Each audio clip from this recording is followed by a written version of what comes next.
Hey everybody, it's now 1 o'clock and we do have quorum. So Caitlin, I'll just start with the introduction and then I'll turn things over to you as chair. Uh, Good afternoon, everybody. Today joining us from staff, we have myself, Derek O'Shea, the committee clerk. We have Ian Sullivan, our information compliance analyst, who's acting as meeting host. We have Luke Falwell, the director of engineering services. Joining us, I'm just now going to move him into the meeting room, is Mohammed Hassan. He is the Equity, Diversity, and Inclusion Manager at the city. And I believe joining us shortly will also be Jen Panarski, our Communications Officer. In terms of the committee, we have regrets from Kate Deacon, Glenn Griffiths, Megan Kerrigan. We also, Sherry Scott and Nicholas Stryker are still yet to join us. And we have no members of the public currently in attendance. And with that, Caitlin, I'll turn it over to you as chair to start the meeting. Wonderful. Thank you so much, Derek. Hi, everyone. It's Caitlin here. Welcome to our November meeting for MAC. It is 1:01, so I'd like to bring the meeting to order. Our next item for our agenda is approval of the agenda. Does anyone have anything they would like to add or mention about our agenda for today? I'll take this opportunity to let you know, Caitlin, that the delegation that is on the agenda from Janet Edwards, she has requested that it be withdrawn. She was able to get the information she needed from staff. So with the approval of the agenda, we'll withdraw that item as well, and there will be no delegations. Sounds great. Thank you, Derek. Hearing no other changes or additions to the agenda, can I ask for a mover and a seconder to approve our agenda for today? For mover, we have Councillor Neal. Seconder, we have Dorothy Ann. And with a show of hands, all of those in favor, and that includes myself. And I can confirm that passes, Caitlin. Thank you. Next, we have confirmation of minutes. So I hope that everyone's had an opportunity to look at the minutes from our previous meeting on September 2nd. Can we ask for a mover and seconder to confirm those minutes? I have moved by Penny and seconded by Susan. And with a show of hands, all of those in favor, and that includes myself as well. And that passes, Caitlin. All right, next we have item 4 on our agenda. Do we have any disclosure of pecuniary interest? I'm not seeing any hands up, Caitlin. Okay, so that brings us to our next section, delegations. There are none for today, so we will move on to briefings. So we have Luke Falwell here, Director of Engineering, and he'll be speaking to the committee about transportation and public works update. So Luke, the floor is yours, and then we'll have an opportunity after to hopefully ask any questions or any comments from the committee. Thank you, Madam Chair. Hello, everyone. My name is Luke Falwell. I'm the Director of Engineering for the City of Kingston within the Transportation and Public Works Group. I will be providing a briefing and presentation of some of the activities that have been completed in Transportation and Public Works over the last 12 months, which are highlighted in the report on the agenda following the briefing today.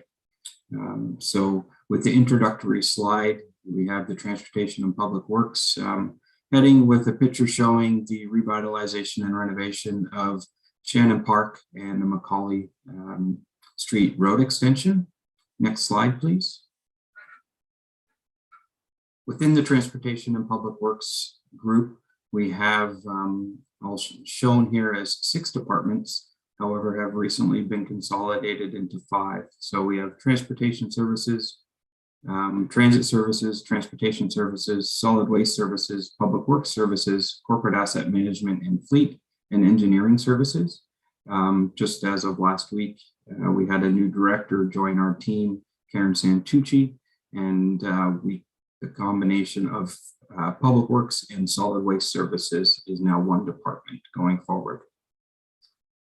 Next slide, please. So through the presentation, I will show some enhancements to equipment and facilities across the city of Kingston. And the first is a public works sidewalk plow. And this is a picture of a new piece of fleet equipment that can be used to help clear sidewalks and pathways across the city. It also has the ability to add sand and salt. Next slide, please. Another public works piece of fleet is a loader tractor. This is a picture of a articulating loader that's smaller in size than our traditional loader that we would find. And it's used to help with accessing hard to reach areas for winter control and removing snow in areas mostly in our downtown core area. Next slide, please. This is a picture of a new electric transit bus. The city has acquired 2 of these in the fleet, and it's you'll see them around town. They're green, wrapped in green, similar to our express route transit buses, and they are fully accessible. This is shown along King Street East, where a new bus pad has also been installed. Next slide, please. This is a picture of some transit customer feedback, where an individual was very excited to be the first one to use some of the new equipment that has been retrofitted on some of our transit fleets, and we're happy to receive that feedback, always positively and negatively, of course. But in this case, certainly we're happy to share the experience from the resident in this case. Next slide, please. Through our capital works program, we have been improving new assets, whether sidewalks, bus pads, throughout the city. This is a picture, these are 2 pictures of Gardner's Road, where we've installed new bus pads as part of a road rehabilitation project. Also included as part of the bus pads at the intersection locations are tactile warning surfaces to aid in the crossing of Gardner's Road. Next slide, please. This is a picture of a new multi-use pathway along Henderson Boulevard, which stretches from Bay Ridge Drive over to Days Road. Next slide, please. As part of the Henderson Drive project, there were a number of pedestrian crossing improvements, and this is a picture of one of those crossing improvements, showing a new tactile warning surfaces crossing in both directions, and the extension of the sidewalk in this case. Next slide, please. In addition to the road rehabilitation work and the bus pad work along Gardner's Road, this is a picture of a new sidewalk on the west side of Gardner's Road, just south of Cattarauquay Woods Drive. Next slide, please. Within our Parks and Shoreline group, we've completed some work in Lake Ontario Park, leading from Lake Ontario Park to Portsmouth Olympic Harbor. And this is a picture of the new and improved pathway with resting areas, including accessible benches and accessible pad. Next slide, please. And further to the east, along the same waterfront pathway, are improvements in terms of resting areas, shoreline protection along the water, adjacent to a baseball diamond. And there are two routes in this particular location, one that we couldn't achieve full compliance from an accessibility perspective, but there is an alternate route that what we were able to achieve. Next slide, please. And this is a picture of the same waterfront pathway showing that accessible route in the foreground. And behind the trees and closer to the body of water is the steeper section of the pathway. Next slide, please. Within our park facilities, we did upgrade and add a new washroom and change room facility at Grass Creek Park. And this is a picture of the individual washroom and change room facility with an accessible change bench and automated door operators throughout the facility as well. Next slide, please. Within the Grass Creek Park washroom and change room facility, this is a picture of the new and improved washroom areas showing the color contrasting of the walls and the floors, and accessible features of the sink and the stalls themselves. Next slide, please. As part of the Shannon Park and Macaulay Street extension project, there were a number of features that were upgraded throughout the entire facility and park renovation. And if I could ask that click on the image, it will do an aerial flyover of the park itself. So we might just need to wait a minute while that plays in the background.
Thank you for that. I apologize. I didn't describe the elements as we were doing that flyover. I do apologize. But certainly throughout the renovation of the park and the road extension, we have accessible pathways, pathway lighting, sports field, both the rectangular and the diamond, sport courts, community gardens, splash pad enhancements, play structure enhancements. Certainly a very exciting project and one that has been in the works for a very long time. And it's adjacent and across the road from the new Rideau Heights Community Center that was opened a few years ago.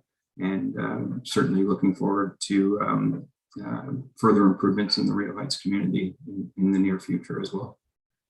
Next slide, please. So some future projects, just as a heads up, some are under construction at this time. The Richardson Beach shoreline improvements, a new park, Wheat Hill Park, Bay Ridge Park, general improvements to the sport courts at that location. Throughout the city, there will be, in 2022, the design and construction of transit stations, larger than typical transit stop that we see now. There will be engagement with the committee on the implementation of those projects. And same with audible pedestrian signals and pedestrian crossings across the city, and sidewalk replacements and new sidewalks as well. Next slide, please. I'd like to thank the committee for the opportunity to present the contents of the Transportation and Public Works update for 2021, and I'd be happy to take any questions. Thank you. Thank you so much, Luke. Does anyone have any questions for Luke while he's here with us? It's David Williams here. Commented a couple of questions. I have the opportunity as a MAC member representative to go through Shannon Park redevelopment with Lori Paquin, and I was just really impressed, and I just couldn't say enough good things about it. I think it's going to be a real game changer for the area, and I just yeah, I think it's certainly one of the better projects I've seen, and good.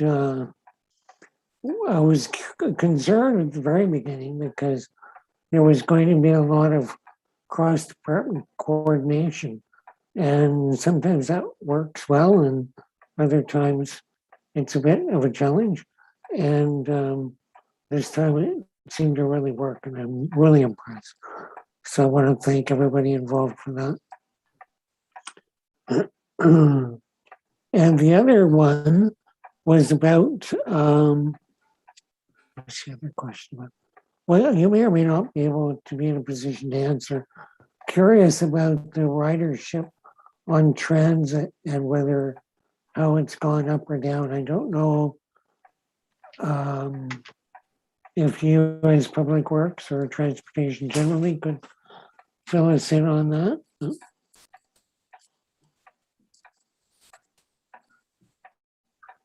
Okay. Thank you for the question, and through you, Madam Chair.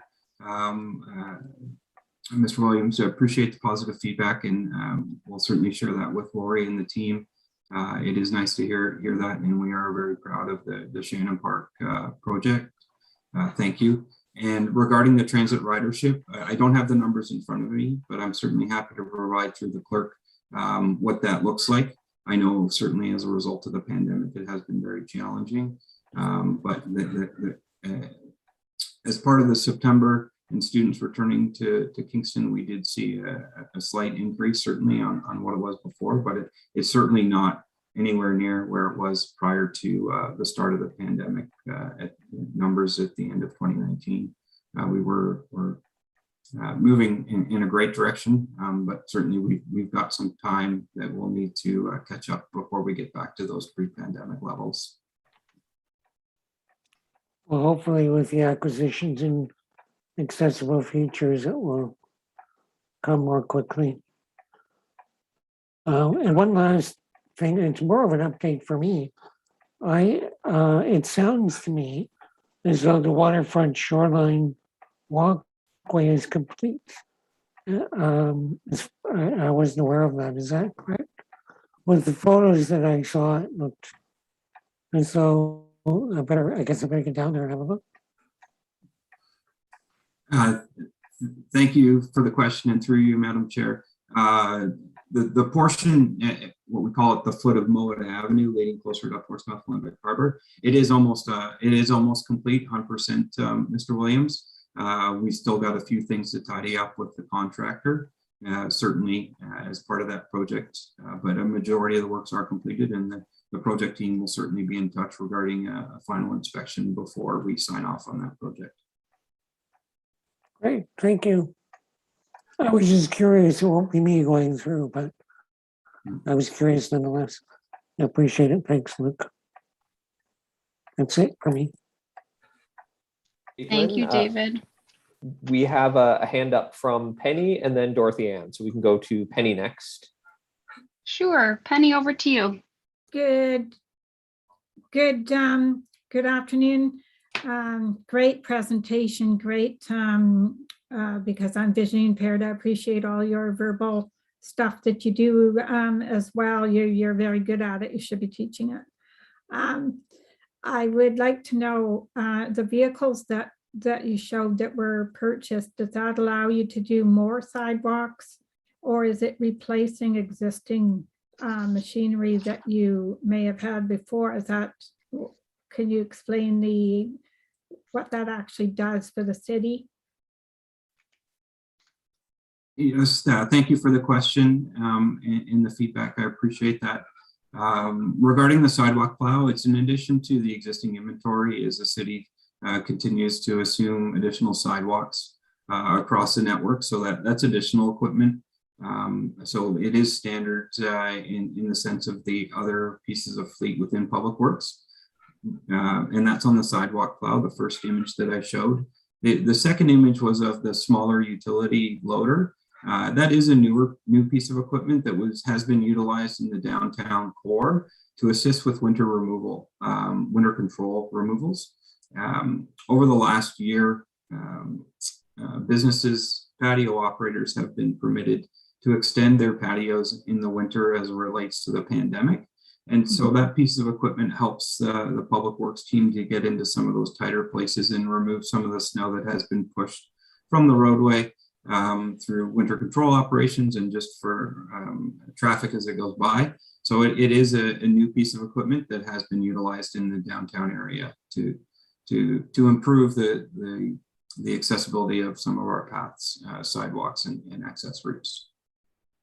Excellent. And my last questions are more related to with the accessible washrooms and accessible audible pedestrian signals. What is the percentage? Where does it sit according to other cities? Do you know how, if Kingston has, say, the percentage of streets that have audio crossings and how it collates with other cities and where we stand on that? And the same kind of thing with accessible washrooms. Do you keep those statistics? And if you do, can you get them to the committee so we can see where we stand? Thank you for the question, and through you, Madam Chair. I don't have the information, certainly on the audible component. I will work with our transportation team to see if that can be provided at the locations. Regarding the public washrooms, I know that we have a long ways to go across the corporation in terms of improvements to existing buildings, whether a park building or a city facility otherwise. But I do know as we do additional work in our parks, we are including building upgrades at the same time. An example of that would be Richardson Beach, where we're doing shoreline improvements, and we will be doing upgrades to the Richardson Beach bathhouse following that shoreline works. It's a coordination challenge at the moment as they're doing the shoreline work, but the building improvements will follow. I can try and find out and provide whatever information is available at how we compare to other municipalities, but what percentage of existing buildings are accessible. Well, thank you, because I think the city's really trying hard, and we're meeting all kinds of challenges and doing it, but sometimes it's a really big push to know those percentages, and it's easy to see when things improve, and sometimes it's even a cause for pride, given where you stand and where you're going. So thank you so much for all your responses. Great job. And Caitlin, next on the speakers list is Dorothy, and then William, and then Dinah. Perfect. Dorothy, over to you. Thanks. For Dorothy Ann.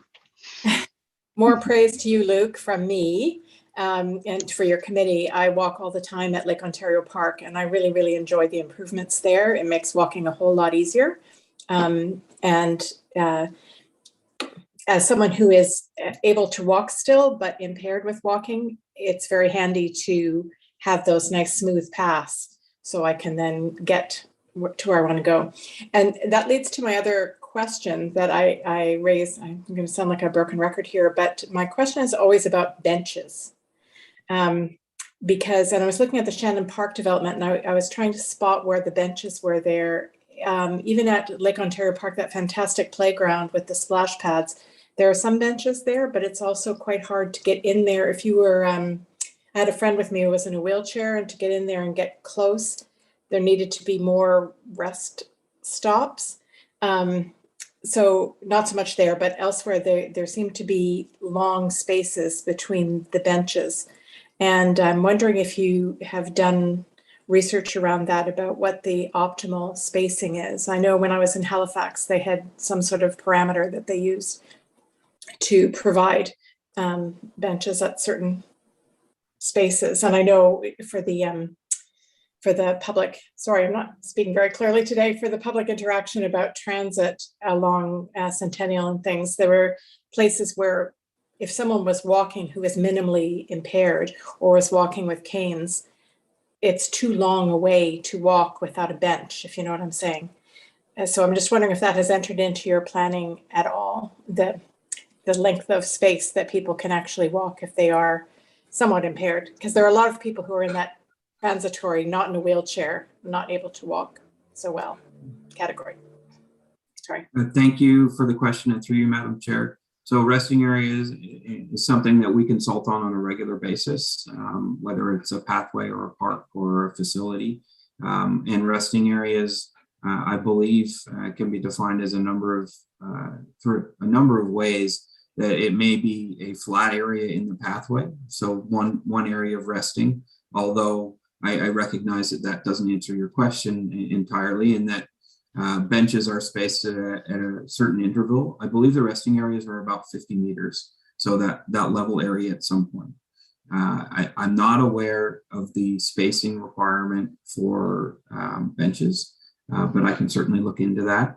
I know when we developed the urban part of the KMP trail, we added benches, but also flat rocks where people could also sit on. So it was a bit of a combination, not necessarily just a bench, but an area that could potentially be utilized as a resting area for someone to sit on. If they couldn't, if they needed to have a certain interval of space between some of the inclines or declines as they're moving along that pathway.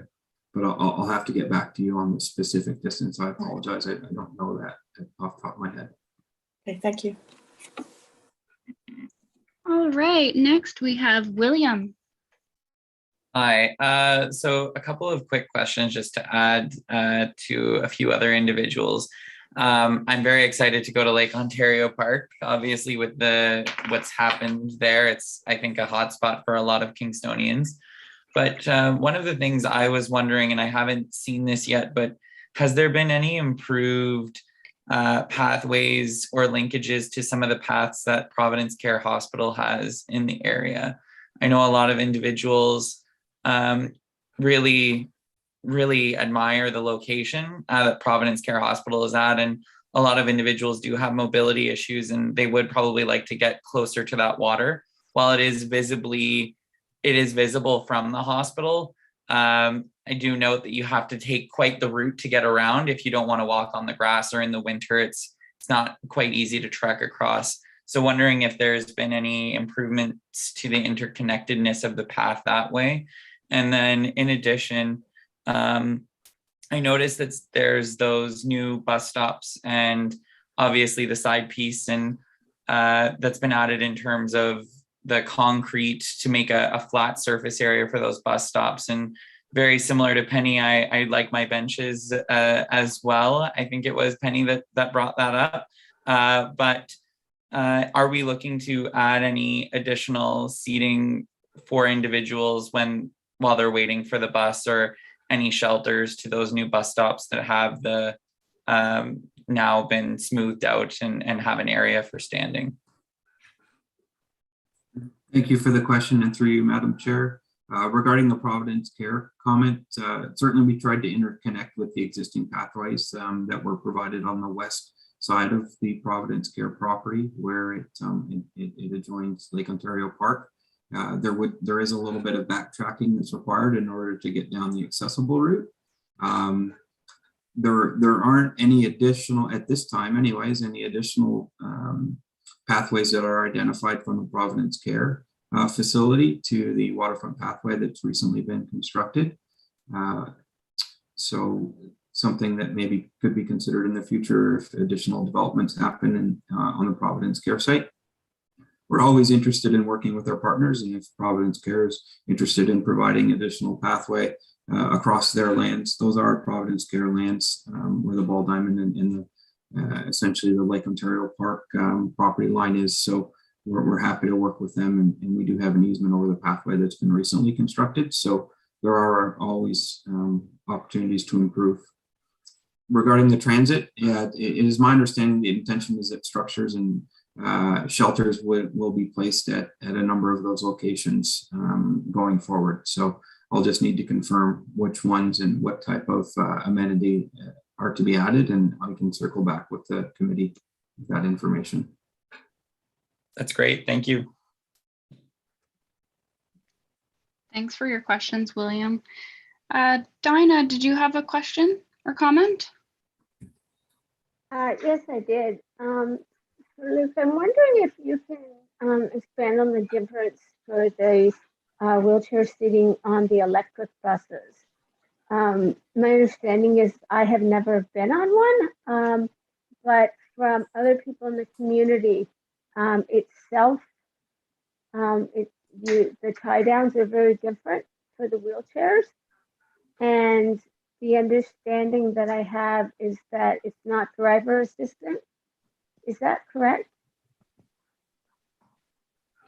Thank you, and through you, Madam Chair. That is my understanding. And one of the pictures that I showed was some of the customer feedback in his particular situation, that it was very user friendly to to be secured at that location. But that's one piece of feedback, and certainly doesn't include everyone's feedback. So I'm not sure if that answers your question, but I can find out from our transit team if there's other opportunities or changes that will be coming. If I could comment again, is it possible you could find out, my understanding is that drivers don't or possibly are not able to assist as well on those buses. And I'm not sure if that's in fact, my understanding is it's electronic and not physical assistance by drivers. So there's a little bit of possible confusion there. So I'm just trying to figure that one out. And I'm a wheelchair user, but I'm not, I do use transit, but they're in an area that I don't use. So I'm not even sure if that information could be found out. I think it would be really helpful. Thank you for the question. I will reach out to our team at Transit and find out what process is in place currently, and if that includes driver assistance or not. And I will provide that to the clerk. Thank you. And Caitlin, Thank you, we Dana. have a question or comment from Susan. Susan, over to you.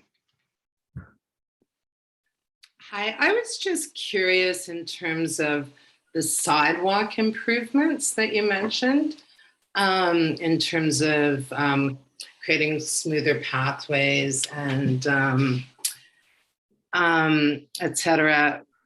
How does the city determine what areas are addressed? I live in the downtown area, in the McBurney Park area, and the sidewalks around me are terrible, right? They're broken, they're dangerous. And I don't know about other parts of the city, but I've wondered often sort of how are things prioritized in terms of deciding who gets sort of the better accessibility sidewalks versus those who don't? Thank you for the question, and through you, Madam Chair.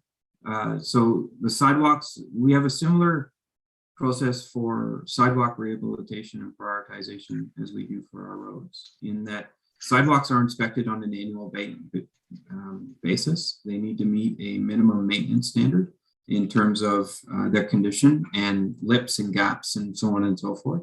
And as a result of those annual inspections, the list of prioritized locations are identified and the work is completed. Now, that being said, there has been a delay in last year's, earlier this year in terms of the sidewalk inspection, but that is happening and prioritized for next year. And they're categorized from very poor to excellent on a scale of 1 to 100.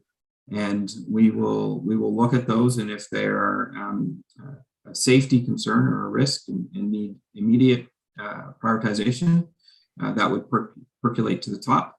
But in some cases, we do some sidewalk work when we do the adjacent roadway as well. There are cost efficiencies in doing that, but not always is that the case. So as an example, we have a couple sidewalk projects in the downtown area along Queen Street and Ontario Street planned for next year. But by no means does that address the entire network. It's a very large network. And we will continue to address some of those gaps in the condition going forward. But if there are particular sidewalks, certainly we take that feedback and work with our team at Public Works to potentially address from a short-term solution, patching, and identify for future full reconstruction. Can I just quickly follow that up? And is there a mechanism by which, sort of as an individual, you can report on the condition and ask that there be prioritization given? Thank you for the question, and through you, Madam Chair. Yes, the city has a customer service process, which is called Contact Us. Yeah. So if you're familiar with that, that is really the best way to log that information. It will get into the hands of the appropriate staff members to add to a list or modify on a list. Okay, thank you so much. And Caitlin, next on the speakers list, we have Councillor Neal and then Janice. Wonderful. Councillor Neal, over to you. Thank you.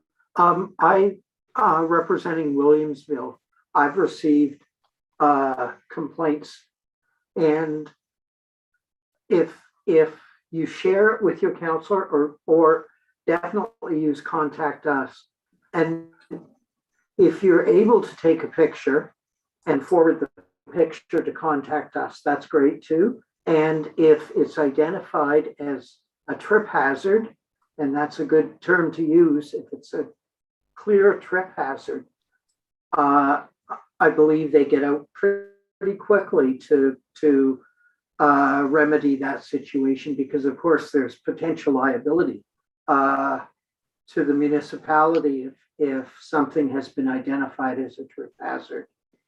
It isn't remedied and somebody injures themselves. So share it with your counselor, share it with me, and with a picture, and contact us is great.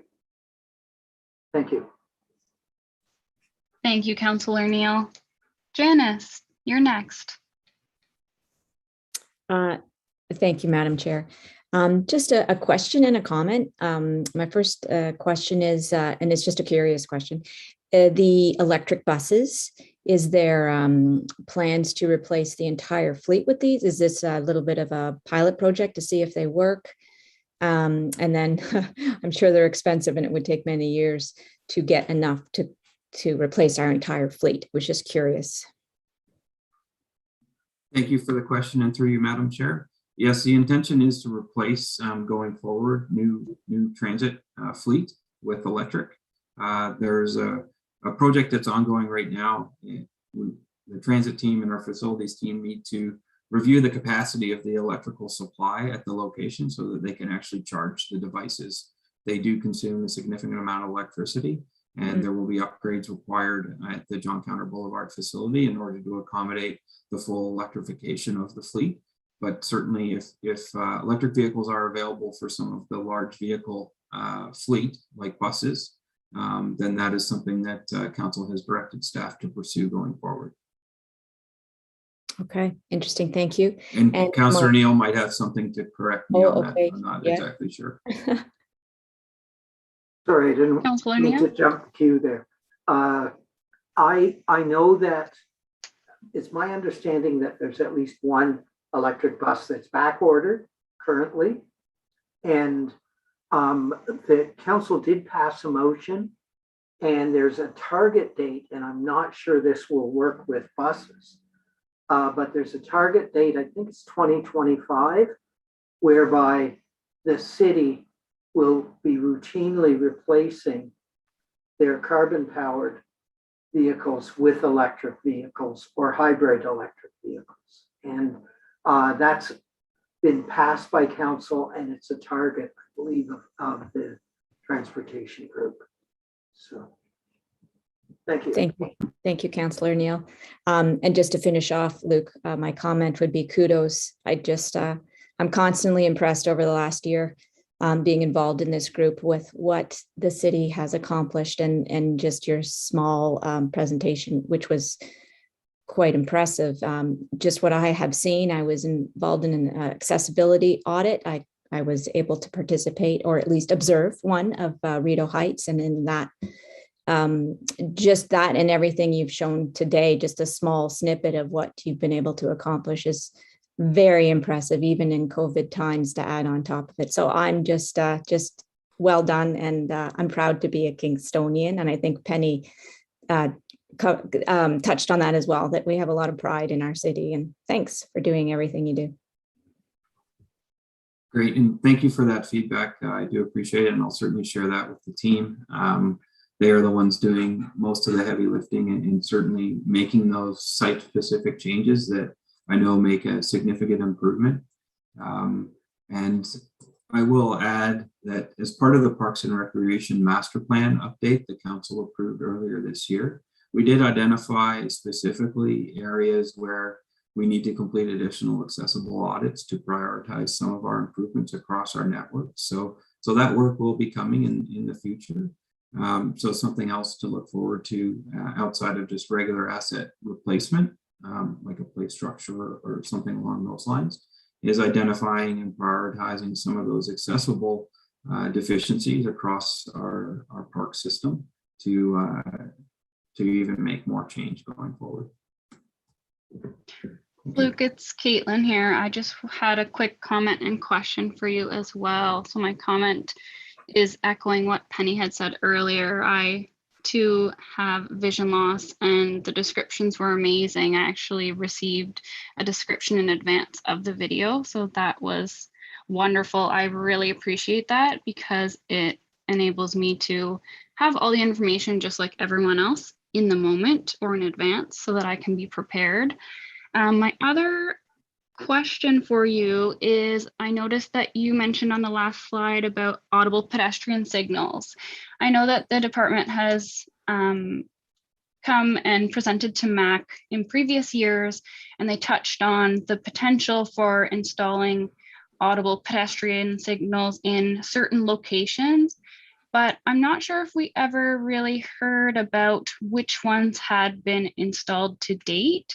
So I'm just wondering, I know that online the city has a list of the intersections with the audible pedestrian signal crossings, but I haven't noticed any new ones in certain areas that I'm familiar with. Do you have any ideas going forward as to which intersections you guys are hoping to put in audible pedestrian signals? Thank you, and through you, Madam Chair. There's, in terms of the audible signal installations, it's my understanding the transportation group will be reporting back to council by the end of the year with some recommendations on those locations going forward. I'll need to check with the team in terms of what was done this year. Looking in the report, there are pedestrian signals at the intersection where it talks about Taylor Kidd Boulevard at Pembridge, Bay Ridge at Bay Ridge Park, Montreal Street at Macaulay, Weller Avenue at Wiley, in terms of locations from intersection pedestrian improvements. So those I think would answer your 2021 question, and the 2022 list will be coming forward to council for their consideration, I believe, before the end of the year. Wonderful, thank you. Thank you. And Do we have any Caitlin, other questions? Oh, sorry, go ahead, Derek. no worries. I was just about to say, I'm not seeing any hands for further questions or comments at this time. Well, that was a lot of great discussion, questions and comments. Thank you so much for coming to our meeting, Luke. The information was very informative and looking forward to seeing more improvements as they come. Through you, Madam Chair, thank you for having me, and I appreciate the opportunity to present the exciting things that we're doing in transportation and public works, and look forward to seeing you all again next year at this forum, and appreciate the support that individuals provide on our project teams to help get us to a better place as well. Thank you very much. Thank you. Okay, so we will move on to item 7, business A, which is the Transportation and Public Works update, which Luke has provided us with. Any final questions, comments about this report? I am not seeing any hands, Caitlin. Okay, so item B is the Accessibility Office report for Q3, and I will pass this over to you, Derek. Thank you, Caitlin, and good afternoon again, everybody. I'm speaking to this today as Janet James, the Deputy City Clerk, is unable to attend the meeting, so I'll just give you a brief overview of the report. One of the key features of the report is the accessibility feedback statistics. In terms of noteworthy differences, it's noted in the report that transit inquiries increased from the second quarter to the third quarter. and this is attributed to increase in calls regarding items left on the bus, secondary and post-secondary transit passes, as well as complimentary feedback toward the new electric buses that Luke had mentioned earlier in his presentation. There was also an increase in parking inquiries, and that was related to requests for ticket reviews. So that has to do, I believe, when people receive tickets for parking in accessible spaces illegally. So moving to other aspects of the report, the work plan for 2021. This is the committee's last meeting of the year, so the work plan is now completed. What will be happening, the 2022 work plan will begin work in January at the committee's first meeting. I'll also note that the committee will have some new members in 2022. A few members have chosen not to return, and there are some who I've spoken to who are currently on the committee who need to reapply, so that has been handled. And we'll be having some new members for that first meeting in January. The deadline to apply to serve on the committee, as well as a host of other city committees, is this Friday. There's a mention in the report as well about Disabilities Mentoring Day, which took place on October 27th, so last week. The city was successful in finding 3 mentors to partner with persons with disabilities who are job ready and were keen on learning about more of the job force and the roles with the city. The city has done this for several years now, and it's always been quite successful. I believe, again, this year it was done in a virtual format due to COVID, and we're hopeful that next year it can get back into a one-on-one format, because it's always a great learning opportunity, not only for the people who are receiving the mentorship, but also for the city staff to learn a lot as well. So we look forward to that continuing next year. And lastly, the Celebrating Accessibility Awards. I will cover a bit more of this under the working group reports, but the selection team met yesterday. So a thank you to David, Dorothy Ann, Susan, and Janice for volunteering their time and helping select the winners. I'm not at liberty to release the names of the winners yet because they've yet to be contacted, but the group was very excited. There are some very deserving award recipients this year.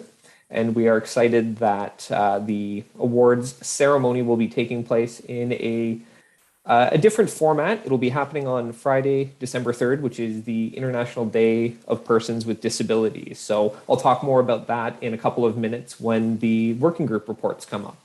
So with that, Caitlin, I'm happy to answer any questions or receive any feedback on the report.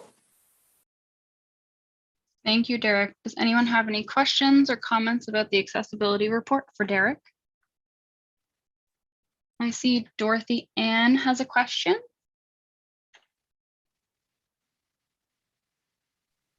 We're still on mute, Dorothy Ann. One of those things that happens on Zoom.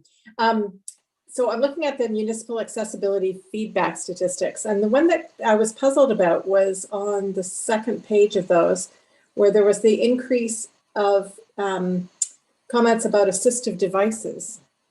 Do you see that in July, September? Yes, I do see that.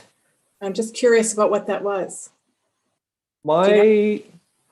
That general category, through you, Madam Chair, that general category has to do, I believe, with the use of assisted devices or availability of them in city facilities. So I think you may have seen an increase there because of the reopening of city facilities such as recreation facilities and City Hall to the public. So I can get some more details on that and do a bit of a deeper dive, but that would be my guess, as it covers that category, especially with recreation programs. I know restarting as well. Okay, thank you. You're welcome. And Madam Chair, Councillor Neal, I believe, has a question or comment.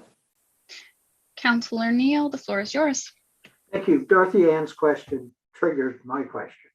I know the city has been very proactive in having assistive devices in the logical locations for the city.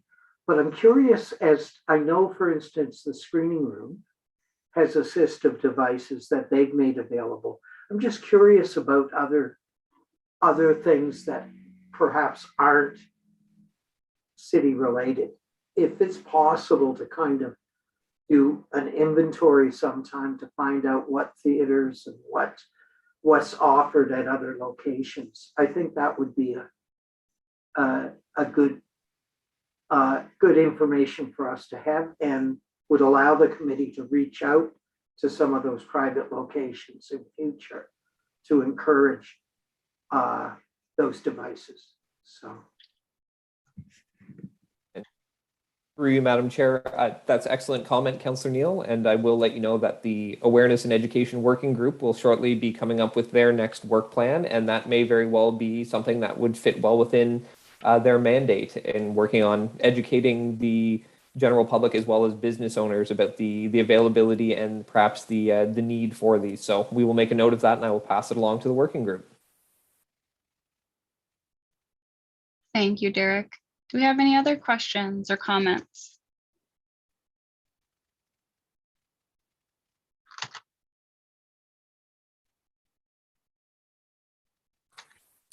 I see a hand up from Penny. Caitlin. Penny, go ahead. I'm just wondering, for the city of Kingston, where does a person find out the different locations that you have assistive devices that operate in the city? Where is that information found? Thank you. Thank you for the question, Penny, and through you, Madam Chair. I'm not quite sure if we have a direct directory of that available on the city website. That would be, though, something that would be worth looking into adding to our accessibility portfolio and page. I do also know that myself and Janet have had some discussions with staff from the Canadian Hearing Society about some potential upgrades in terms of assistive devices that can be made that we will be pursuing next year as well. So Penny, I'm going to make a note of that, and we can perhaps add that to our website.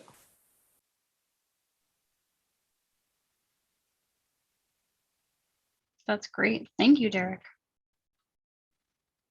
Any other questions before we move on to our next agenda item?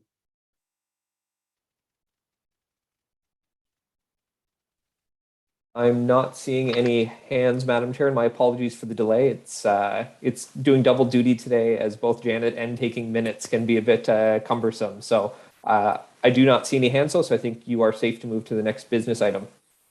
No problem. Sounds good. So our next business item is item C, 2020 Accessibility Plan Status Report. I believe you will touch on this as well, Derek.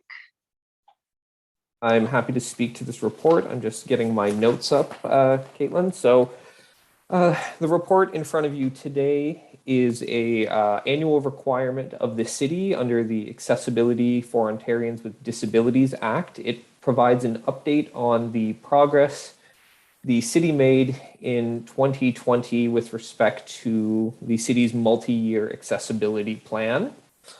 If you've had a chance to read the report, you'll see it's divided into sections which highlight the achievements and successes the city has obtained in 2020 with regards to accessibility. And it's organized by the standards that appear in the Integrated Accessibility Standards Regulation. So the areas of information, communication, training, education, transportation, and so forth. We've also added to the report this year the operational enhancements that happen, because the city has progressed, as we've discussed, quite a lot in the last decade in terms of accessibility, and a lot of things that are done are now part of standard operational procedures. So it's hard to say that it's hard to find more content each year, but when things become ingrained, it's not as noteworthy as it might lead to in an annual report. So we've included a section on that. And because it was the year 2020, there was a need to include a lens of how accessibility was impacted by the pandemic, which in many cases, again, if you had a chance to review the report, led to some increases in accessibility that may not have happened if it were not for a move to more things virtually or having to offer things in a different manner due to the public health restrictions brought by the pandemic. So in sort of conclusion, staff are recommending that the committee recommend the report to council for its approval and acceptance. Once it is approved by council, it will be posted to the city's website under our accessibility page. And I'll also note that the coming year, 2022, is the final year of the city's multi-year accessibility plan, which will result in the city having to begin next year and through the committee as well, the creation of the next multi-year plan, which I believe they are typically 4 years. So that will be some work that will be requiring the assistance of the committee and the general public. And with that, that is my overview, Madam Chair. I'm happy to answer any questions or receive any feedback. Thank you. We'll open up for any questions or comments. William. Just out of curiosity, which department is generally responsible for the creation internally for the city of that multi-year plan that will obviously need renewal in the not too distant future? And through you, Madam Chair, I'm happy to say, William, that it is the City Clerk's Department. So myself and Janet, who are the accessibility leads for the city, it now resides in our department. So we will be leading that, the creation of that plan. Okay, thank you.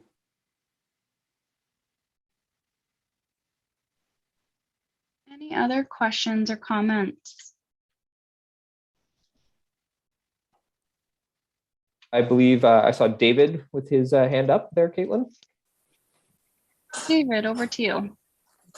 Just at the risk of having Derek and Janet leave the meeting, well, Janet's not here, but through Derek, leave the meeting with full heads. I just want to compliment them again for another remarkable year of work with the city. I think one of our primary objectives is to make accessibility more part of the operational plan rather than and policies and procedures rather than just an oh by the way add-on. So I appreciate the difference and notice. I've been on the committee now for I think this is year 5 for me, I'm not sure. At any rate, even within that small period of time, I've noticed a substantial difference. So across the city, physically and with the attitudes, which I consider to be some of the biggest barriers, and the city's working hard to do that every day. So thank you. Thank you very much, David. Through you, Madam Chair. The compliments are much appreciated, and it is just a sign of the work being done throughout the city by all the departments. So it is truly a collaborative effort. Janet and I just happen to be the ones who get to present it to you.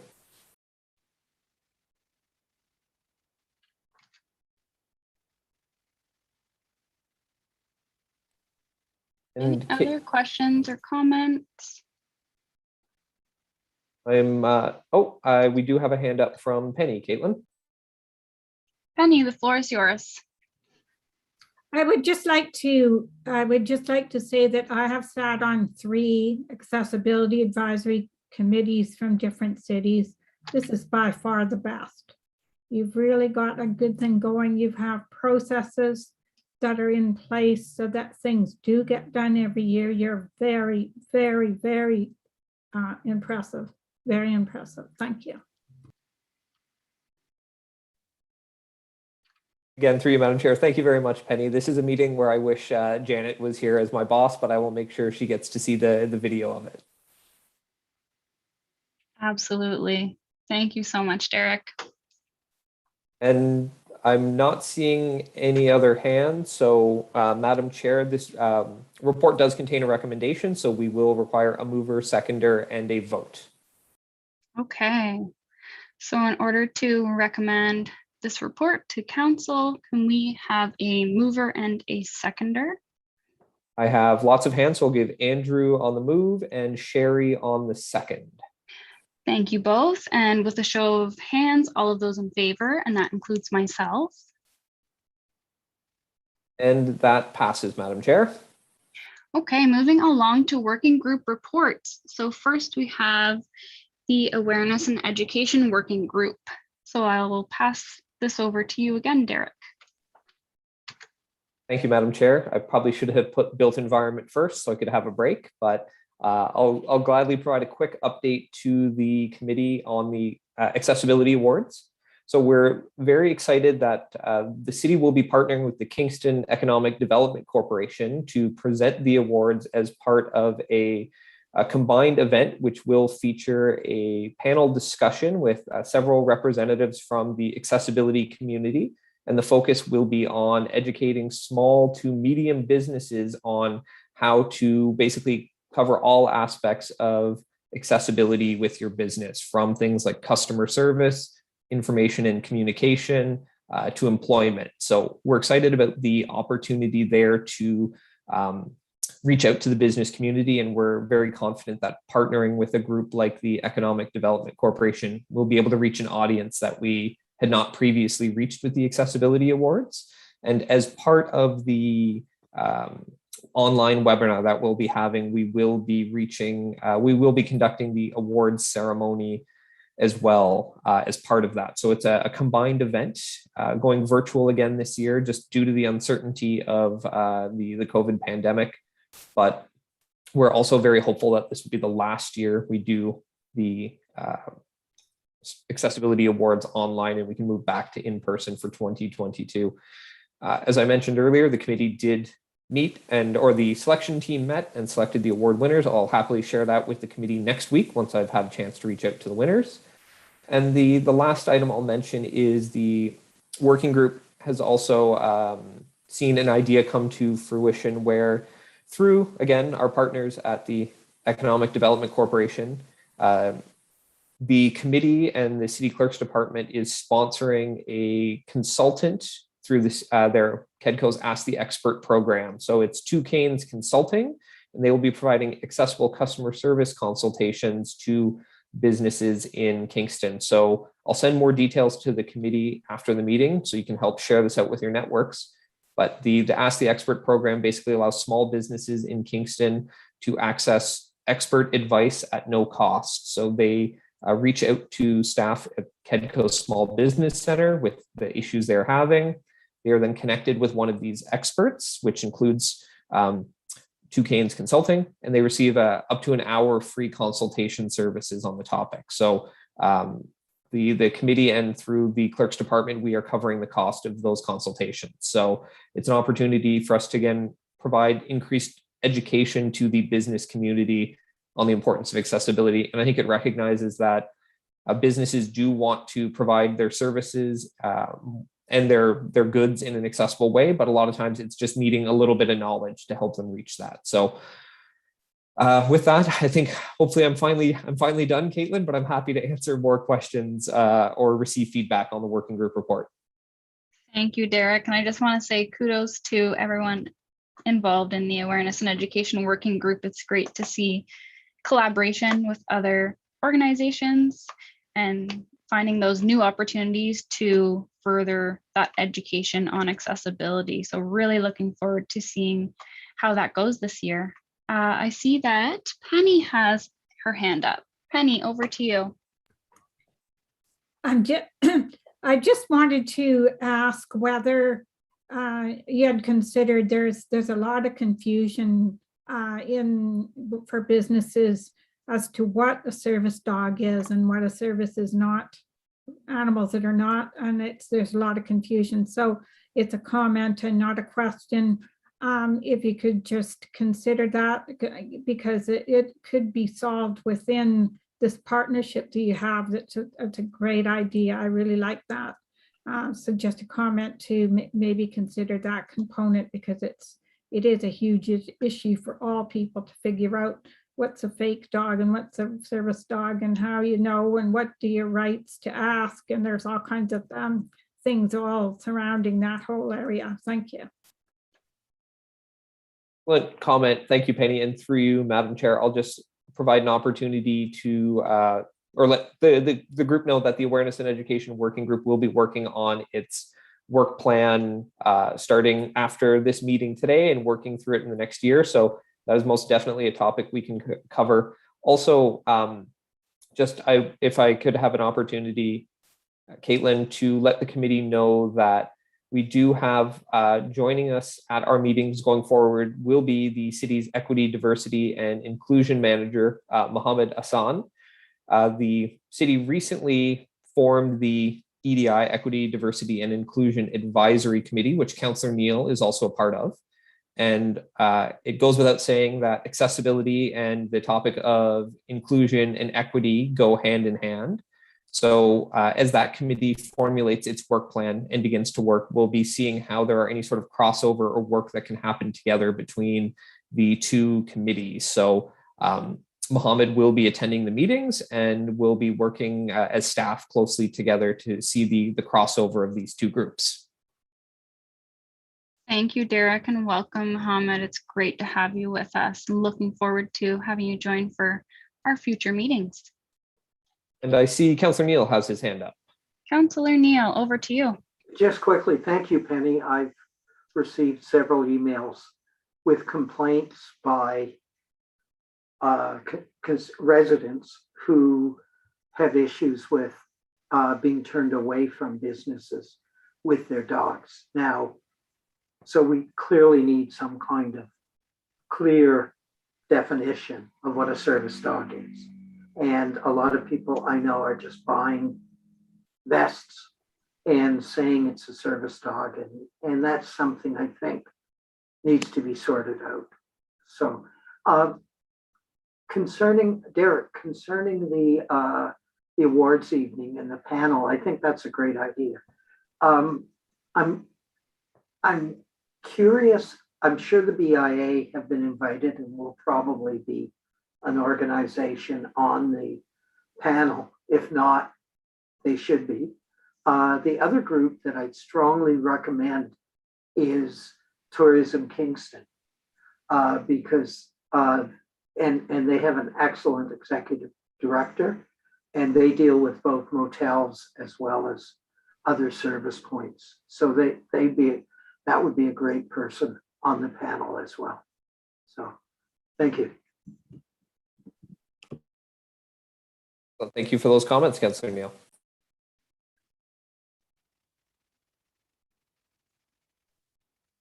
I Caitlin? see, Penny, do you have another question or is your hand still up from last time? Oh, okay. My apologies, just didn't want to skip over you.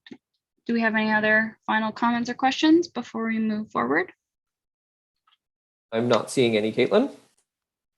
Okay, next up we have the Built Environment Working Group update. And David, the floor is yours. Okay, thanks, Madam Chair. I wanted to give an update. My voice cracks every time I start to talk. Anyway, we've been actually, I think, we've been very busy, despite a few glitches with briefings. It's on occasion been, we've just been we've gotten people and moved them around and stuff, but generally what we've been doing is trying to get a briefing of a city department or community organization at each of our meetings. And if that's not able to happen, then we would go through for a bit of refresher around accessibility features, going through the FADS document, which is a facility accessibility design document of the city, or the design of public spaces provincial document. Goes through some of that and reflect on ongoing and current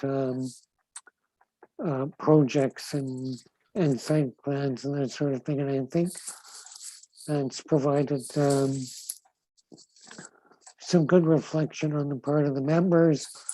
And when we have a particular project or site plan to put up against the standard or not, or put up in terms of compliance or not, that's really helpful. And we've had plenty of opportunity to do that. The site plans, as usual, are sort of like a roller coaster. We're either buried in it and up to our neck, or we're not as busy with them. So that just goes with the flow of our planning department and the amount of work they're doing. And I think we have one on the go at the moment, finished one yesterday, and one for next week. So that's gone well. In terms of our briefings, we had Trevor Frey from the Kingston Access Service, who came in, I want to say, this is November, September. And then we have planning department. We switched them around, and they're coming next. They'll be coming to the meeting in 2 weeks. And there's always things like, we're still thinking about a couple of options available for September, because December will be taken over by our accessibility awards, and January will be our new members. We have one member who's recently stepped aside, so there'll be an opportunity for a member of the larger committee to join the working group in January, if possible. We'll leave all the organization of that up to others when the new members come. And we've just had a lot of ongoing updates, either by phone, email, video conferencing, and thankfully, most recently, we've had a couple of in-person walkthroughs, which has been really exciting, and it's covered the theater, the accessibility audit at Reno Heights Community Center, Shannon Park redevelopment. There was one other, but those are the more recent and notable ones, I think. And quite happy to be back in the in-person route, although I'm sure the emails and videos and phones will continue. And again, noting that the project leads in the city departments have been very accommodating and helpful to our members to assist us in answering questions and comments throughout. It's been very good.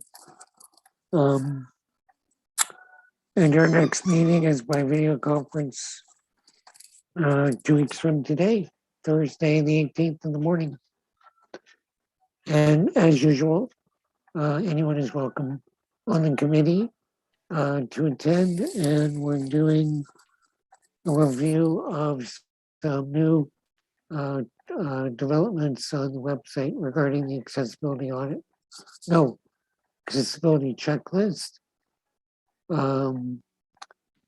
There's been a couple of changes, and we're going to go through some of the more of the detail to ensure it still remains, all of it still remains relevant to what we need. So that'll be from 10 to 12 on the 18th.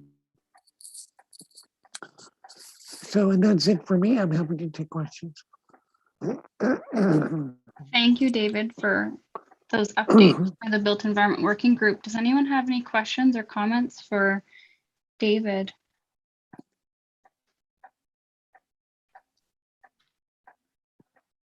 I'm not seeing any hands, Caitlin.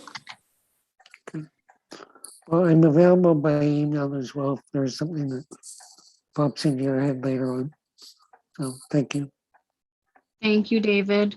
So now that we've heard both of the working group report updates, can we have a mover and seconder to confirm that we have received these updates from both of the working groups? Janice moving and Andrew seconding. Thank you both. And with a show of hands, all of those in favor, and that includes myself. And that carries, Madam Chair. Okay, so next on the agenda is motions. Seeing none, we will move on to notices of motion. Also seeing none. Item 10 is other business.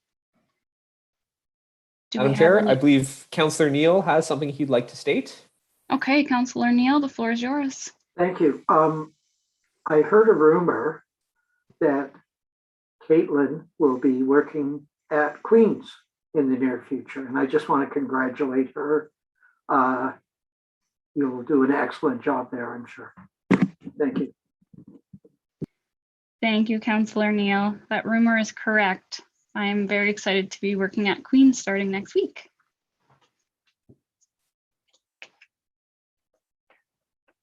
Okay, next we have correspondence. Seeing none. Moving on to item 12, which is date of the next meeting. We don't have an identified date yet. It's still to be determined. And item 13 on our agenda is adjournment. Can I have a mover and a seconder to adjourn the meeting? I have Councillor Neal moving and Susan seconding. Thank you both. And with the show of hands, all of those in favor, and that includes myself. And that carries, Caitlin. So thank you very much, everybody. And I'll just remind quickly, Caitlin, that we are having a brief awareness and education working group meeting. So whoever cares to join that can stay on the call. Thanks, everyone. Have a wonderful rest of your day. Thanks, everybody. Caitlin, I think I'll stick around if you don't mind.